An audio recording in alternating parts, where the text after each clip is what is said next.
Bitawan mo ako. Wala ako. Ano ba? Umuwi ka na! Umuwi! Bitawan mo nga! Umuwi ka na! Bakit sa iba to? Ginawa mong beer house to ah! Ang lamay ah! Kasi naman ako ginagawa. Maglalaro ako. Umalis ka dyan. Umuwi ka na! Huwag ka dito manggulo. Hindi ako lang gugulo. Ako lang. Umuwi ka na! Umuwi! Hoy! Ano? Ikaw pa matapang? Umuwi ka na! Tama ko! Umuwi ka na! Tama ko! Hoy! Kayo ah. Halo ka na. Babalikan ko kayo. Tandaan niyo yan. Umuwi ka na!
Chong?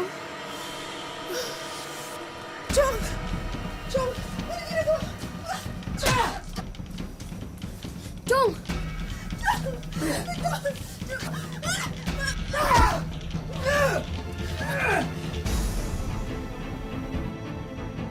Hoy! Ano ginagawa mo? Ano ginagawa mo dyan, ha? Baba mo yan!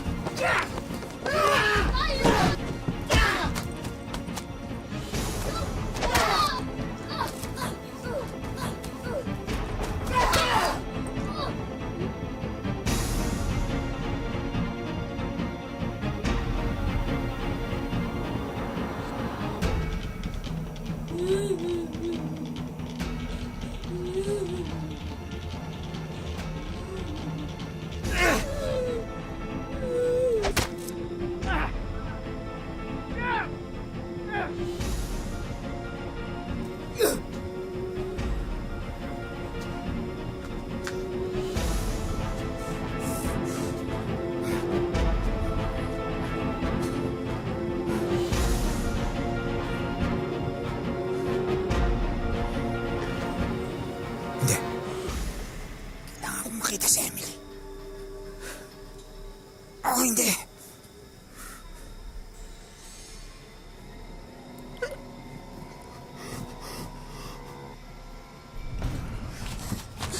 Wag po! Wag po! Wag po!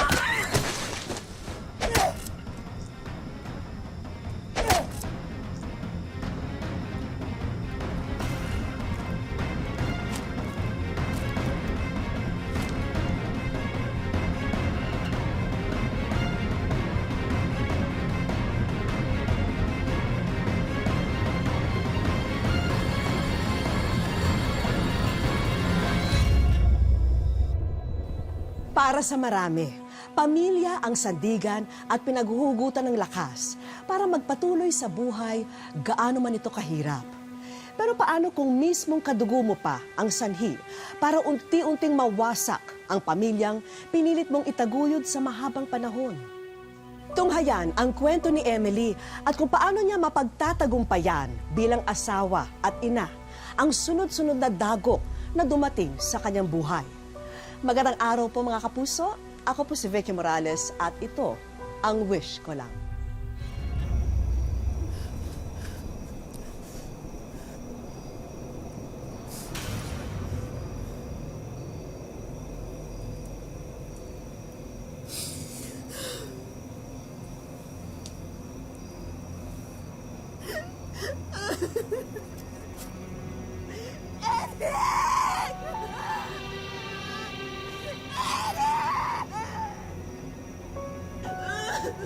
Benji!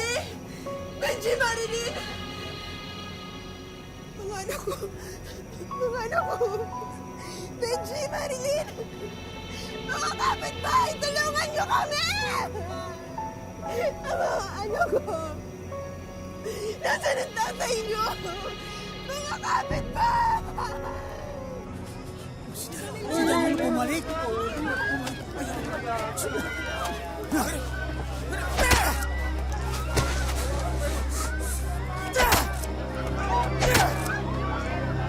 Ano? Kayo niyo ilabas ang tapang niyo!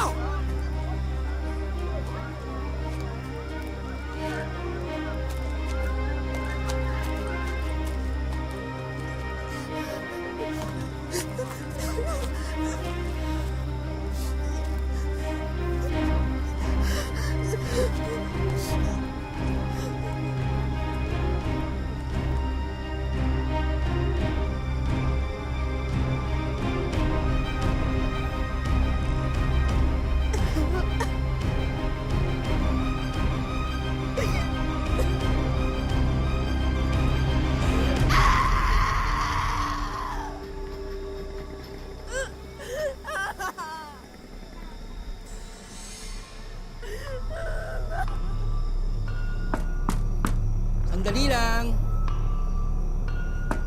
Sino yan? Ano nangyari?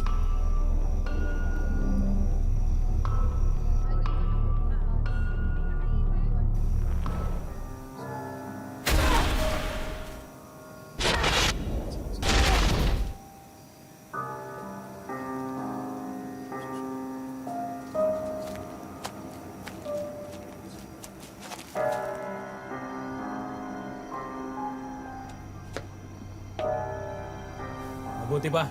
Sumuko ka na. Susuko ho siya, kaya ako nga kayo tinatawag.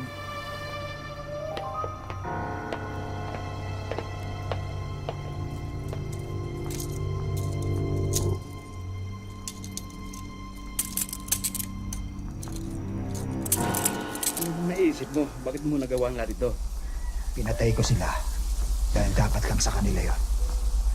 Kailangan lumakas ang anting-anting kung hindi ako malalagot.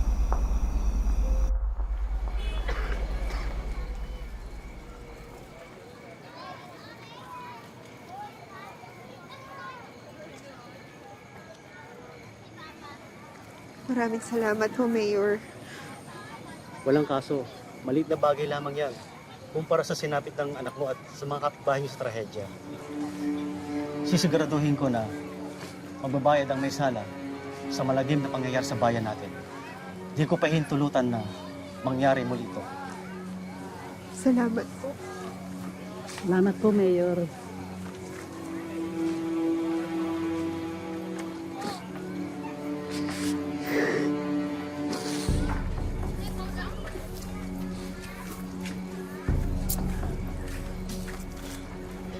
Uy, Ben! Ano ba ginagawa mo? At ano ba ginagawa ko? Abulo yan para sa anak natin. Para sa libing ni Eric. Kuya, ano gagawin mo sa Ben? Wala kang pakialam, ako na magtatabi nito. Mayor, magandang Hirap sa'yo. Mauna na ako sa inyo, ha?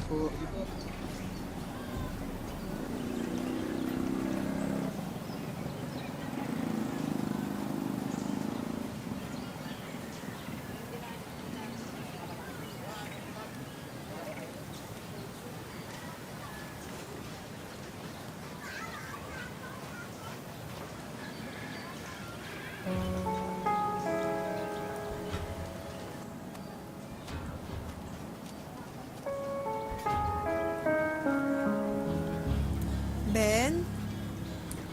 Ben? Oh, Ben, bibili lang sana ako ng tinapay at kape para sa mga bisita natin. Pwede ba akong manghingi dun sa... anong hingi? Di ba sinabi ko na sa'yo, wala ka nang hihingin, wala nang pera. Ginastos ko na. Sabi ko, mamumuhunan ako eh.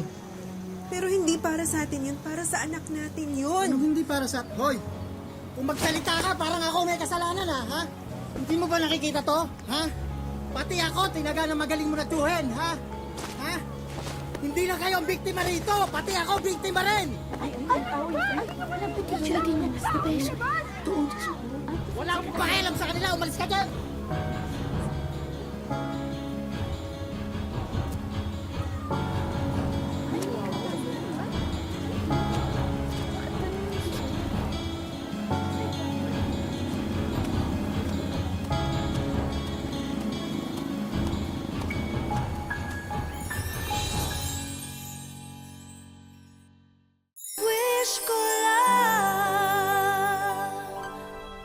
Sa pagsuko ni Danilo, tila nabunutan ng malaking tinik sa dibdib sina Emily at iba pang mga biktima ng kanyang tiyuhin. Pero lingid sa kanyang kaalaman, isa pang pagsubok ang tila naghihintay sa kanya.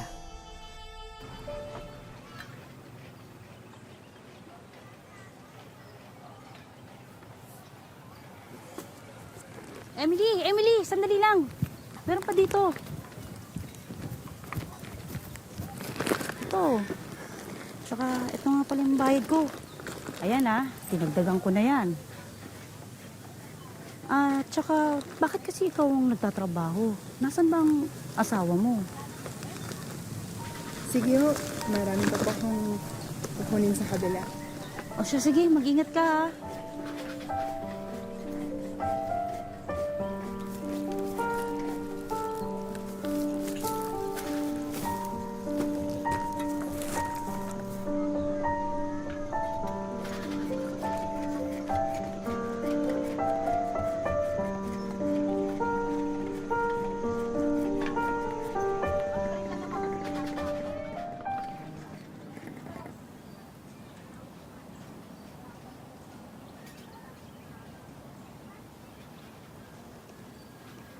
Nay, nagugutom na kami! Ha? Hindi pa ba nagluluto yung tatay nyo? Anong oras na hindi pa kayo kumakain? Hoy, ano ba? Gumising ka nga! Gutom na yung mga anak mo. Wala ka pa rin pagkain hanggang ngayon? Pagod na ako sa trabaho. Ito pa yung dadatnan ko. Walang pagkain. Hindi mo man lang naisip yung mga anak natin? Ang lulutuin ko, wala tayong pagkain. Eh di sana bumili ka muna ng lutong ulam sa kanto. Ano ang pambibili ko, wala ng pera. Nasaan yung pera natin? Wala ng pera, ubus na. Bakit mo ginastos? Ano ba dapat ang ginagawa sa pera? Di ba ginagastos? Hoy Emily, wag mo akong dramahan ng ganyan ha. Alam mo, ikaw may kasalanan nito eh. Ha? Kung di mo pinatira dito yung tiyuhin mo na yon, ha? Di sana di ako nagkaganito, di sana buhay pa sana si Eric. Hanggang ngayon ba naman siya pa rin sinisisi mo? Baka nakalimutan mo. Nung pinagtangkaan niya yung buhay namin, nasan ka? Pinabayaan mo kami. Sarili mo lang yung iniisip mo. Alam mo, matagal nang miserable ang buhay natin. Nang dahil sa'yo.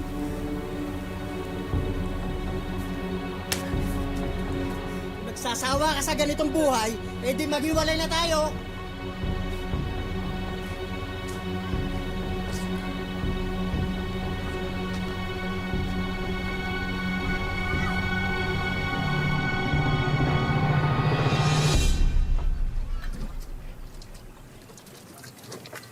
Benji!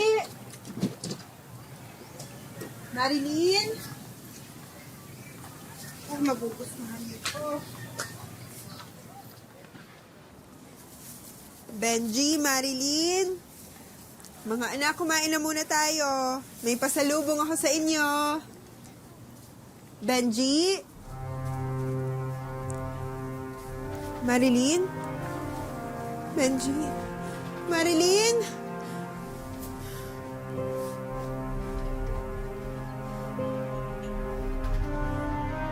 Benji? Marilyn? Mga anak ko! Saan kayo? Benji! Marilyn!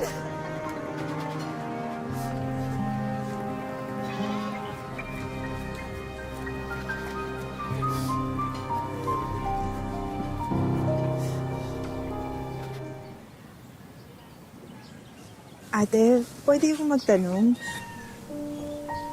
May nakita po ba kayong bata na ganito po kalaki? Tsaka si Ben namin po, yung dati po nakatira doon. Ay, pasensya na. Hindi ko sila kilala. Salamat po. Doon ate, pagtanong niyo doon, Sige po, maraming salamat ah.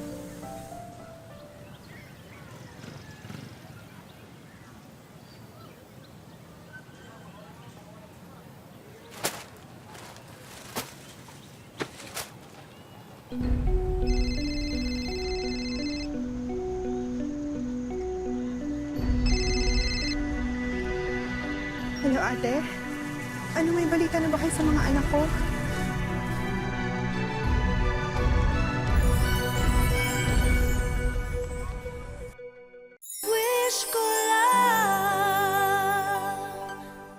Dumating na nga ang kinatatakutan ni Emily. Tuluyan siyang hiniwalayan at nilayasan ni Benjamin. Tangay-tangay ang kanyang 2 anak. Inilayo man ng asawa ang mga anak sa piling niya. Hindi tumigil si Emily sa paghahanap sa kinaroroonan ng kanyang mag-aama. Umaasang kahit sandaling oras, maibsan ang pangungulila niya sa mga bata. Ang totoo niyan, matagal na silang wala dito.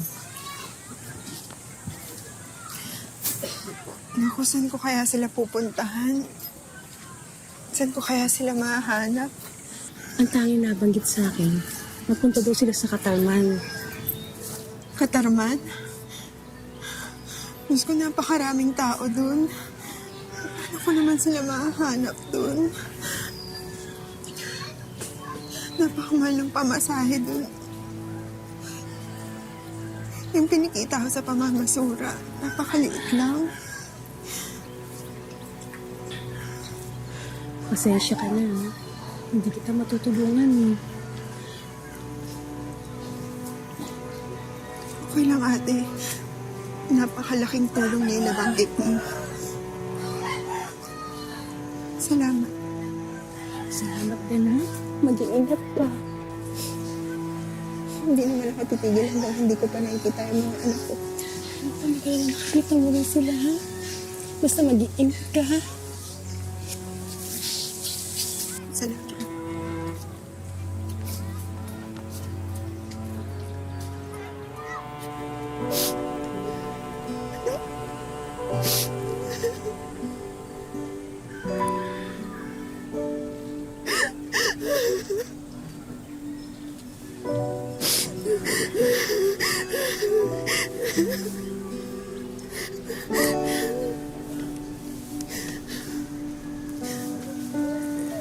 Mga anak, hindi ako titigil hanggang hindi ko kayo nakikita.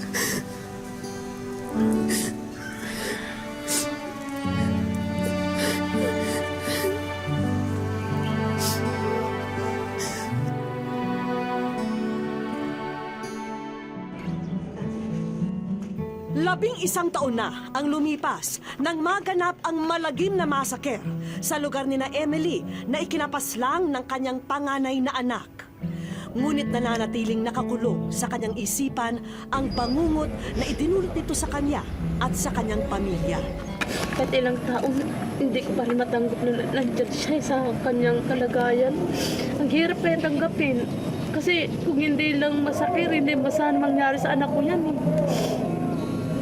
Yung tsuhin ko talaga, napakasama talaga. Pag nakita ko lang talaga siya, kulang pa yung katawan niya tagtarin, eh. Pero kung may isang bagay na labis pang nagpapabigat sa pasangkrus ni Emily, ito ay ang pagkakawalay ng kanyang 2 anak.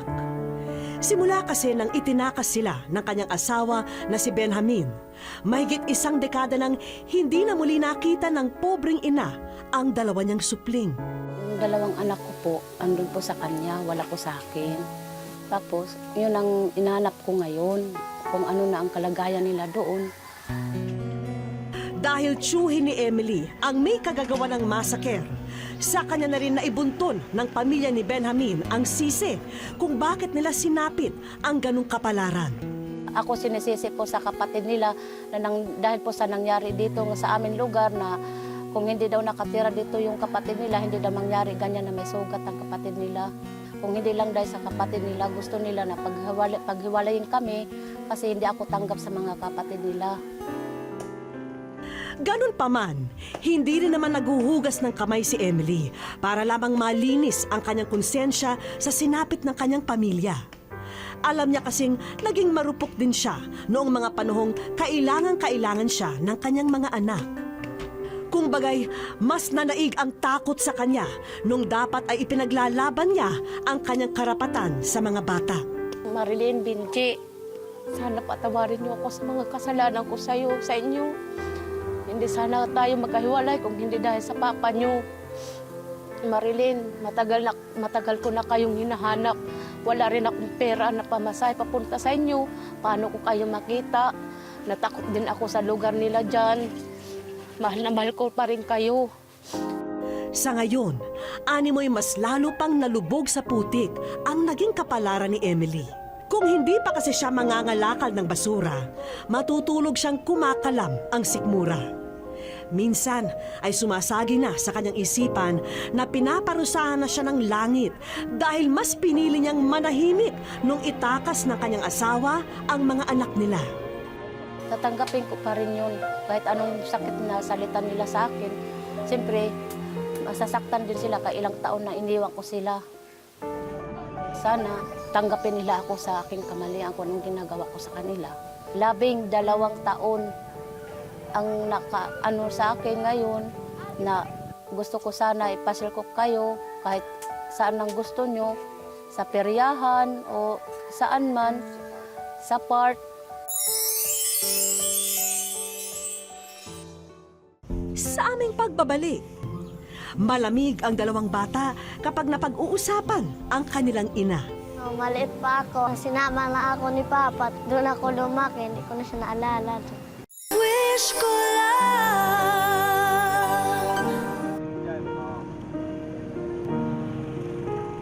Walang kaalam-alam si Emily na natagpuan na namin ang dalawa niyang anak na si Benji at Marilyn. Napaunlakan din kami ng dati niyang asawa na si Benjamin para naman marinig ang kanyang panig. Hindi ko po pwede iwan sa kanila dahil yung pag-ugali parang hindi maganda.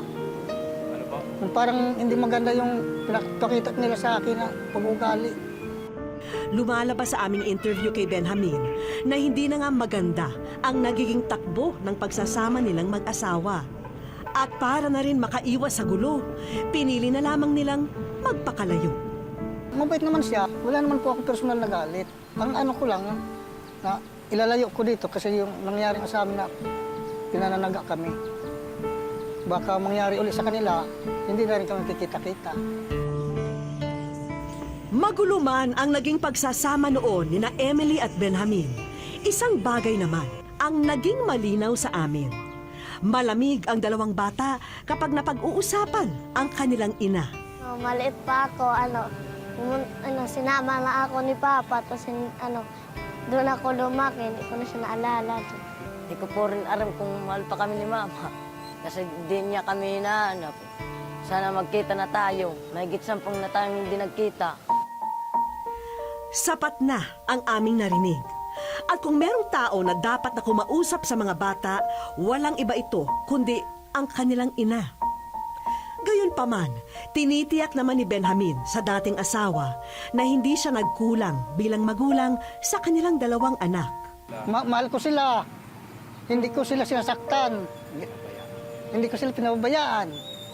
Inaalagaan ko talaga ng maayos. Huwag kang mag-alala. Isang nakamaskarang lalaki ang namataang nag-aabang sa lugar kung saan nakatakda naming pagkitain sina Emily at ang kanyang mga anak. Pero wag po kayong mag-alala kung bakit nakakubli ang kanyang mukha.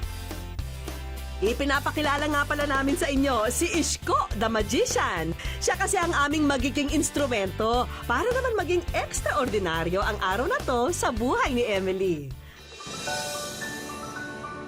Ang alam ni Emily, dito magaganap ang pangalawang interview namin sa kanya. O Emily, huwag ka lang kukurap ha, dahil dito siguradong mamamangha ka. Halos Matapos matulala si Emily sa makapigil hiningang tricks ng magician. Ba't kinain? Itong sunod na magic trick, siguradong magugustuhan mo, Emily. Sumilip ka lang sa magic bag ni Isko. Baka ahas yan eh. Huwag ka na mag-alinlangan, Emily. Hindi ka namin ipapahamak. Doon na naging madamdamin si Emily nang makita niya ang liham na pinadala niya sa programang Susi na raw sa kanyang mga suliranin. Mabuti pa, Emily, ilagay mo uli ang sulat mo sa magic bag. At ang magic word, walang imposible. Dahil Ikaw ay nasa wish ko lang. simula ng trahedya sa kanyang pamilya noon, wala na raw dumating na swerte sa kanyang buhay. Maliban sa araw na ito. Kasi gustong-gusto ko talaga makita yung mga anak ko. Kasi ilang taon ako hindi ko sana nakapiling. Marilyn, Benji, sana makapili ko po kayo ngayon. Gustong-gusto ko talaga kayong yakapin. Para sa aming finale, sana'y magustuhan mo ang sorpresa namin para sa'yo. Ala! Ay, Benji, ikaw, Benji? Ikaw, Benji? Ala, Marilyn? Ano na mga anak? Sulit ang naging paghihintay ni Emily dahil yakap-yakap na niya ngayon ang kanyang mga pinakamamahal na anak. Mahal na mahal ko kayo, Marilyn. Maya nagot makaroyag na makit ang kamu. Marilyn, kilala mo siya? Kilala mo siya, Marilyn? Hindi mo ko kilala, Marilyn. Takpan na kasi. Pansin naming kabaligtaran nito ang naging pagtanggap ng mga bata sa kanilang ina. Kaya naman, hinayaan na naming makapag-usap sila ng pribado. Ito na kasi ang pagkakataon ni Emily na kausapin ang mga anak at humingi ng tawad. Siyempre anak ko pa rin yan kasi siyempre ganyan talaga pag bata pa wala kung mano pa yung pag-iisip nila. Naintindihan ko rin naman yan sila. Importante, nakapiling ko sila, nayakap ko sila. Eh baka sakaling makatulong na mapabilis na makagaan ng loob ang tatlo, naghanda kami ng mga malakarnabal na palaro para sa kanilang family bonding. At syempre, special din ang mga papremyo namin. O ready na ba kayo? Sa unang palaro, wala kayong ibang kailangan gawin kundi tamaan ang mga lobo. Ay, kabayo ka. Kabi. Aba, mukhang na-enjoy ng mag-iila ang aming palaro. Kunin mo daw yung papel. At dahil asintado kayong tatlo, eto ang inyong napanalunang premyo. Taunan daw natin. Electronic gadget. Patok na patok ngayon sa kahit na anong edad ang e-tablet, kaya ayan, at tig-isa pa kayo. Ikaw, anong nararamdaman mo ngayon? Saya. Bakit? Wish ko lang. Tignan naman natin ang husay ng tatlo sa pamimingwit.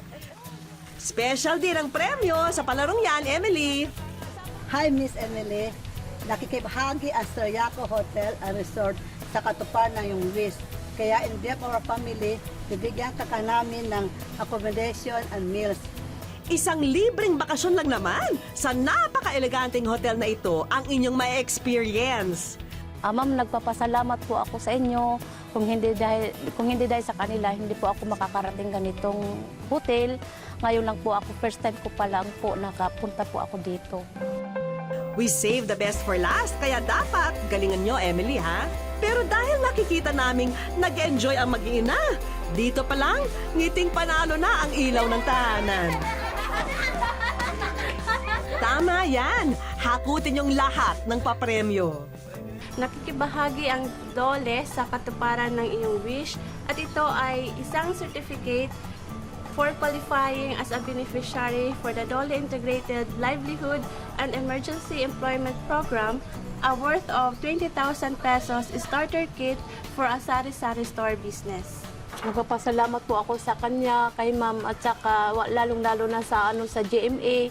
Kung hindi dahil sa sa sulat ko, hindi ko pa matutupad ang aking mga pangarap para sa kanila. Wala naman daw perpektong tao sa mundo. Kaya hindi dapat nakakahon sa masamang pagtingin ang isang tao kung hindi man siya naging ayon sa ating batayan.